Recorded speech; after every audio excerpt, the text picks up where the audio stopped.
His latest book, Hidden Potential, is out now, so please welcome a man who can't but enchant. It's Adam Grant! Hi, Adam! So thrilled to be here. This is British enthusiasm like I've never seen it before. Oh, come on. It's what we do. It's how we live. It's how we breathe. We are part of your tribe, and you're definitely part of our tribe.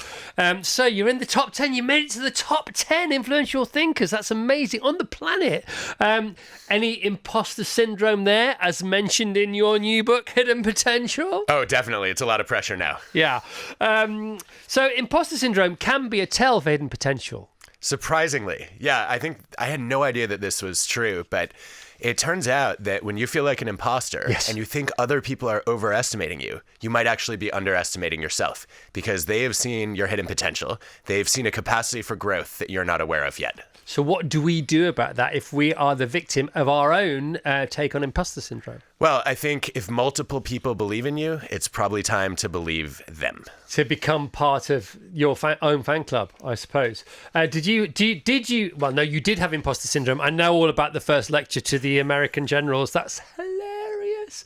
I didn't find it funny, but I'm glad you were entertained. You find it funny now? Yeah, it's hilarious now. It was painful then. Can you tell that story in 30 seconds or not? Yeah, I think I can. I basically had to teach leadership and motivation to these senior military leaders, and I was 25 years old, and they were a bunch of sort of Top Gun characters. And their feedback afterward was brutal. One of them wrote, "I gained nothing from the session, but I trust the instructor got useful insight." Ouch. And so what did you do next? Well, I wanted to quit, but I had already committed to do a second session. And so the only thing I could do was change my introduction. So I went in, instead of selling my credentials and talking about my expertise and trying to prop myself up, I said, "Hey, I know what you're all thinking right now. What could I possibly learn from a professor who's 12 years old?" And they burst out laughing, and it really broke the ice. And I got much better feedback afterward, and I learned that showing a little more vulnerability was a helpful way to connect with my audience. And did somebody shout from the audience, "No, come on, you look at least 13." Yeah, that was actually the moment that I think made me feel like it was going to be okay. How old are you now? I am 42. 42. 42. All right. So you're what? You're 17 years on from that. You've learnt so much. You are so useful to us now. One of the best things we can all do to feel better about ourselves every day is to be useful, isn't it? That's right up there. You talk about in Hidden Potential, your new book. You talk about character. You say it's the single most important thing. Speak to that, if you don't mind, a bit more. Yeah, I actually didn't go in looking for character, but it showed up in the data over and over again. It turns out that kindergarten is where most of us think we learn character skills. Yeah. Discipline, determination, being proactive in seeking new knowledge, pro-social in sharing your knowledge with others. And if you are taught those skills in kindergarten, you actually end up being more likely to graduate from college and also being more successful in your career. All right, so speaking to character, let's talk about Wabi Sabi. So that gets a mention, thank God. I love Wabi Sabi. I've got the book Wabi Sabi. I don't know if you have the book.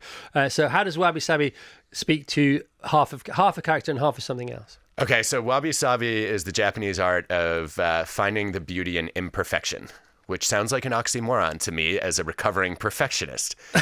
But I think the power of it is to say that it's really hard to ever improve if you're trying to never be flawed. And so you need to figure out what mistakes are acceptable to make so that you can keep taking risks and growing. Right. So the Wabi Sabi is also a combination of character and discipline, isn't it? And we've been talking this week about, and last week about, discipline doesn't come from stability, but stability can come from discipline, and it's really handy and it's really helpful. You talk about kindergarten and about character in kindergarten and developing that, and then you also give a massive, multi-page shout out to Finland. How did you get to Finland in the book? Well, I wanted to write about how teachers and schools could bring out the hidden potential in students. And Finland, as a lot of people know, has surprised in the PISA scores. Students outperform year after year. What's PISA? For people who don't know. It's the international standardized test of 15-year-olds to try to figure out who's the best at... Educators. Yeah, exactly. At STEM, at reading. And Finland was not expected to dominate, and they won 3 years in a row. They've had some challenges in the last few years, but I wanted to know, what are they doing that's supported by evidence that we might want to think about in UK and US schools? And so what did you find? Well, one of the interesting things they do is they actually keep students with the same teacher for multiple years. And a lot of parents, they don't get it at first, and they say, well, what if my kid has Professor Snape? I don't want that teacher for a second year. But Finland has highly professionalized teaching. So they want every kid to have a great teacher.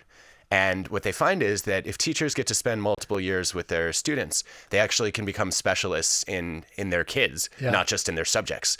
And then instead of just being instructors, they become coaches and mentors, and they do much more personalized education. What's really interesting about the reaction, not the response from the parents, is they immediately default to, what if they get a bad teacher?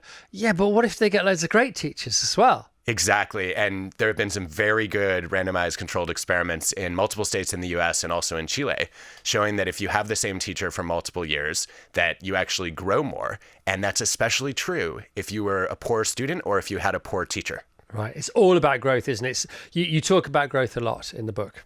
I think there's probably no higher human value than trying to get better today than you were yesterday. It's so interesting. We were talking about it before, weren't we, off the air? We were talking about, in golf, they always teach you to follow through, get through the ball, don't hit the ball, because if you hit the ball like you hit a nail with a hammer, you'll just stop after you've hit it, and you've got to get through it. And it's like a day like today, we're very fortunate, we've got a great show, we're literally at the top of the town, at the top of our game, but we need to follow through. We need to create goals, don't we? And it's by the way, I'm so grateful for what we get to do every day.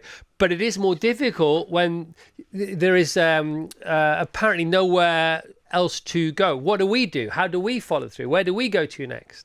Well, I'm not qualified to answer that question, but I think the way that I would start is to say you probably hear a lot from cheerleaders and critics. You've got cheerleaders who are basically applauding your best moments and critics who are attacking your worst moments. Yeah. And I think what we really need are coaches.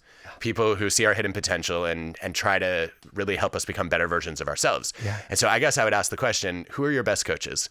And then can you ask them for one thing you can do better each show? Mm-hmm. And also, you don't have to know the people to have them on your board of personal directors. Not at all.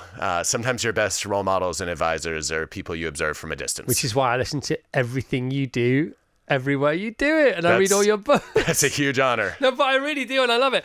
The other thing that Finland were getting right was at the other end of the mental shelf as far as the bookends are concerned, which was kindergarten. So they were having 1 hour lessons, but with a 15-minute recess at the end of every single lesson, because kids should be playing first and foremost, and even if they're learning a bit, they still have to play a lot. Yeah, it turns out that if you want to look at who the best students are going to be here in the UK at age 16, they're the ones who enjoyed school most at age 6. If you teach kids that learning is fun, they become more intrinsically motivated and engaged. And didn't you say to one of your recent guests, the lady neuroscientist we were talking about the other day on the show, didn't you discuss, you and she discussed the fact that people who the number one trait we have found of successful people, whatever that means, is that they get up early. And she says the number one tell for future success is if your kids read, they have a massively more chance of succeeding than if they, or becoming, useful in society. Learning to love reading is part of learning to love learning. Right. And I think every parent has a responsibility and an opportunity, not just to fill their house with books, but to actually, something I learned was one day one of our daughters said to me, Dad, why don't you ever read? And I literally have more books than probably all other possessions combined. Like, why do you think I don't read? Turns out I did all my reading when our kids were asleep. Yeah. And so I changed that habit so they actually get to see me reading and then pick it up. And also, it's about offering different books up, different flavors. It's not that our kids might not like reading. It's just that they might not like the title or the cover of the book that we're suggesting they read. So enter Harry Potter or David Walliams or other books like that. Yeah, I heard from a teacher recently who actually would hide books in different places in her classroom. And then when kids found them, they were able to share them with the rest of the class. And it became kind of an exciting way to discover a new story. Talking of stories, one of the best ways to get anything across is a story, especially mixed with humor or insight or instruction.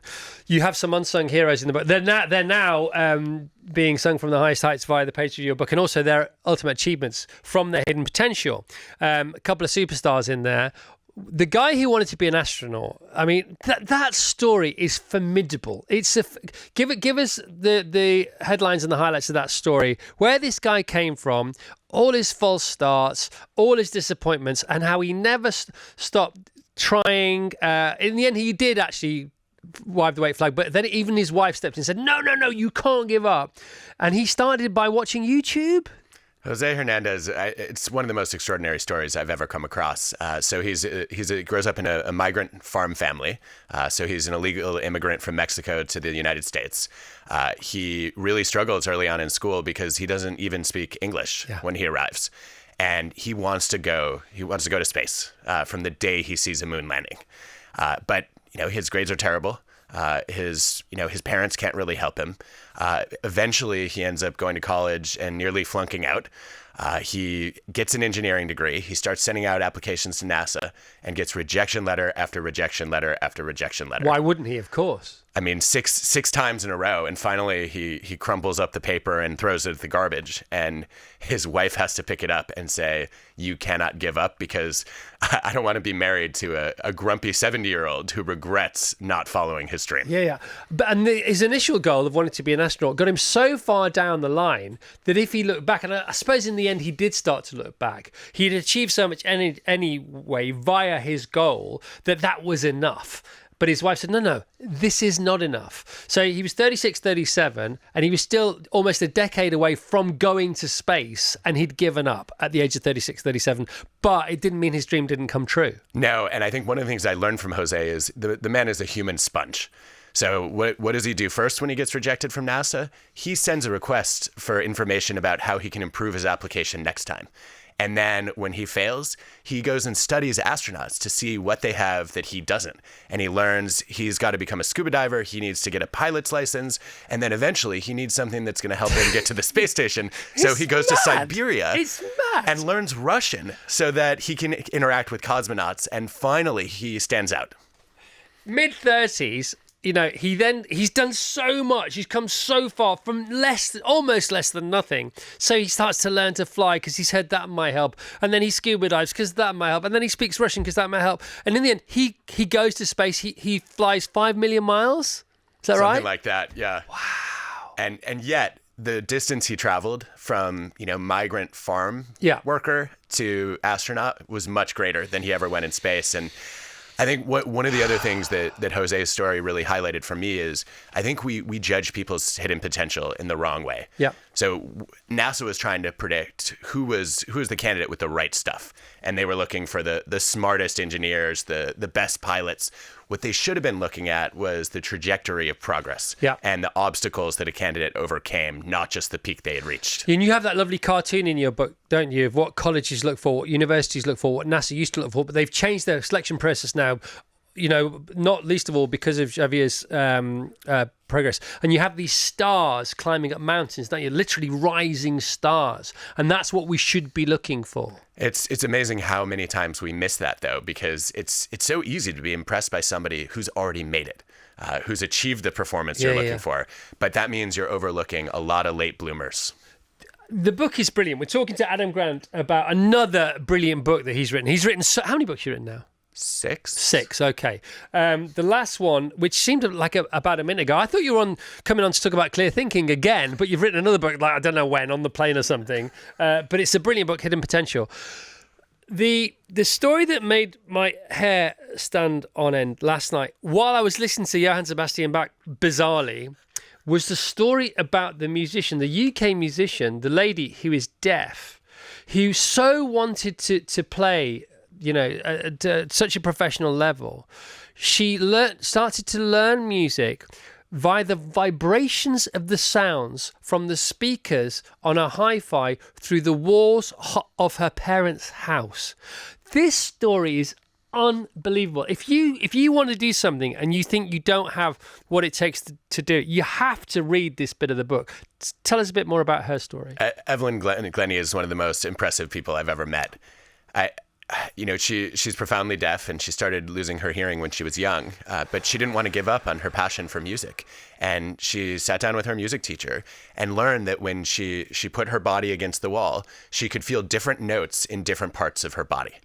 So, in her feet, it might be lower notes. In her temple, it might be a higher note. And then they basically turn the learning process into a game. And so there's a challenge. Okay, what note is this? And you get to finer and finer distinctions between notes. And now she's, I think, the world's first and also best solo percussionist. That is an incredible story, isn't it? I mean, out of all the stories you've heard, that must be right up there. I don't think I've ever been more inspired by a human being. What about the javelin throw that kept falling flat on his face and thought, hang on a minute, there's something in this? Julius Diego. Okay, so Julius grows up in Kenya, fails at football, fails at running, but really wants to be an athlete, and eventually picks up the javelin. But he doesn't have a coach, doesn't have the right equipment, so he's got to do something to get better. And one day he gets to an internet cafe and starts watching YouTube videos of javelin throwers, and he teaches himself based on what he sees. YouTube again. I mean, unreal. And he goes on to become an Olympic silver medalist. Wow. And the guy, there literally was a David and Goliath situation. Tell us about the switcheroo there. What happened? Yeah, so he's got a major competitor early on who's quite a bit taller and stronger than him. And the guy, he looks like the Incredible Hulk. Yeah. And he's far better than Julius. But what happens is over time, he ends up stagnating because he's only reacting to the input that he gets from his coaches. Whereas Julius is really proactive and he's constantly searching out new ways to improve his skills. And you have that lovely graphic in your book of the gold, silver and bronze podium where you have the winners of each category on there. But then you've created what, if you could see below the surface, if those three podium places were the top of a pyramid, what would the rest of the pyramid look like, and the journey to get to those places? Yeah, I think this is one of the really unfortunate things about the way we look at role models is we only see them at their peak, and they seem out of reach. I remember watching Martin Luther King Jr.'s "I Have a Dream" speech when I started doing public speaking, and I watched that and said, it doesn't matter how much I practice, I will never be anywhere near that good, so I might as well quit. But what I didn't see was the 20 years of practice that MLK had put in before that. I didn't get to see him start doing public speaking competitions when he was 15 years old. And I think what we need to do is we need to take the people we admire and rewind to the point where they started. Yeah. And that makes them much more relatable. It makes them much more relatable. But that is sort of the antithesis of another one of your friends, Maurice, because he's this chess grandmaster and he taught these, the rooks, what are they called? The Raging Rooks. The Raging Rooks, who are from where? They're from Harlem. And they shouldn't be any good at chess because of their sociological conditions, socioeconomic conditions, and various different cultures, and because they don't want to play chess anyway, so he engages them by showing them the end of the game first. Said, look, this is how it looks like when you win. How do we get here? Well, let's go backwards, which is not dissimilar to what you're saying, I suppose. Just now. It's actually a fascinating observation. So I think Maurice Ashley is one of the greatest coaches I've ever met. And he's a chess grandmaster, but he wasn't when he took over this coaching role. He's fascinating. He was in his 20s, and he takes a group of students who are extremely disadvantaged. Yeah. A lot of them have never played chess before, as 6th and 7th graders. One of them learned chess in a park from a drug dealer. And they're competing against these elite private schools that have basically built the chess equivalent of an Olympic training center. And Maurice says, I've got to do something to get these kids excited about the game. And if you start with the beginning moves, like, okay, you move the king's pawn forward 2 squares, they're going to be really bored and confused. Yeah. So instead, I'll just put a few pieces on the board, and I'm going to show them how to do a checkmate. And they're going to get the thrill of victory and also the frustration of defeat.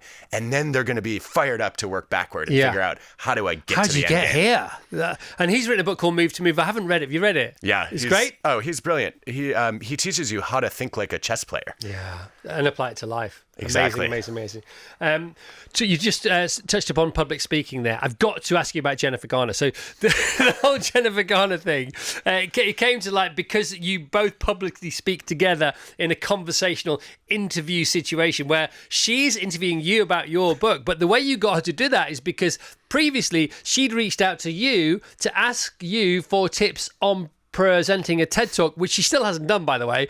However, it's all good in the wash. It all comes out in the wash. What happened there?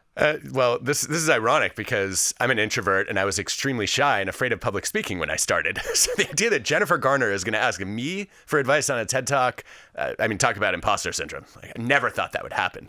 But I was supposed to do a book event with Rainn Wilson from the American version of The Office, and he came down with COVID. And the morning of the event, I had no host. And I sent a Hail Mary. I emailed Jen and said, hey, I've got this event tonight. Any chance you're in town and bored? And within an hour, she said, I got you. And she showed up, she read a big chunk of the book literally in the car on the way over. And I had no idea what was going to happen in this event. And it was one of the most delightful and surprising conversations I've ever had. It's so good, isn't it? Because I listen to everything you do, and Malcolm Gladwell and all those other people, all your pals. And when you do a podcast that's live, they're okay. But of course, because they're also being hosted and performed, there is a performative aspect to them because there's an audience. As a listener, as a selfish podcast listener, sometimes I don't get some of my juice because you're sort of splitting your loyalty, if you like. But her hosting you, because it was a surprise and you get extra heat from that situation.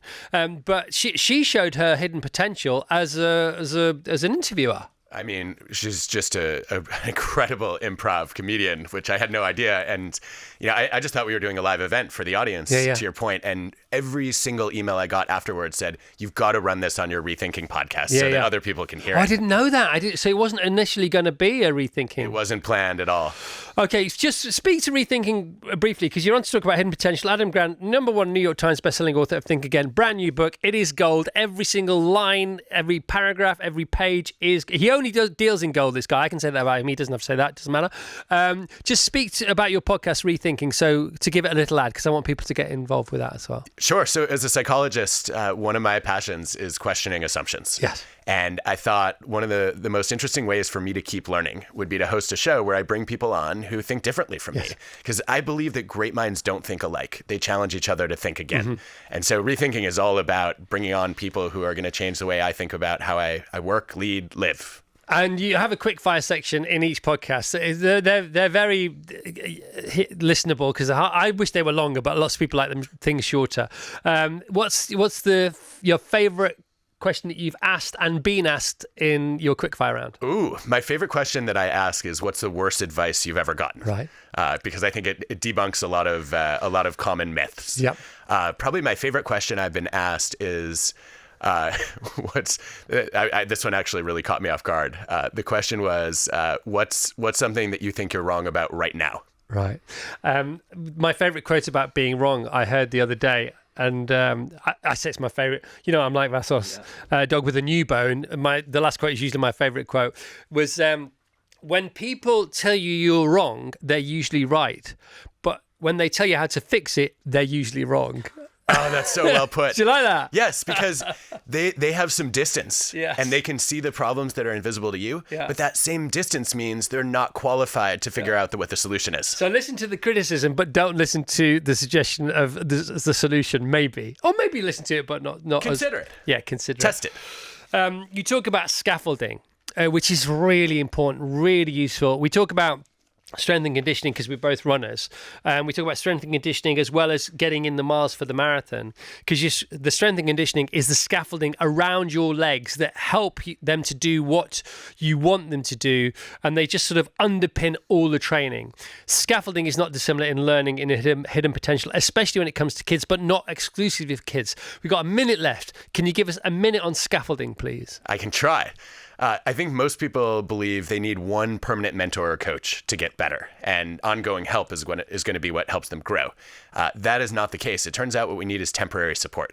And what scaffolding typically does for us is it's a temporary structure that allows us to build a skill we don't have, and then the support structure gets removed and we can guide our own learning. Right, beautiful. That was less than a minute, wasn't it? It's so good. It's all in here. What about... When you're talking to Maurice on your podcast, he said a lot of people, the biggest risk in life is they don't take enough risks. For people who are averse to risk taking and are suffering therefore from it, and know that, and are suffering chronic lo-fi mood because of it, can you back to your other thing, your springboarding, because you used to be a diver, didn't you? Can you springboard them into action?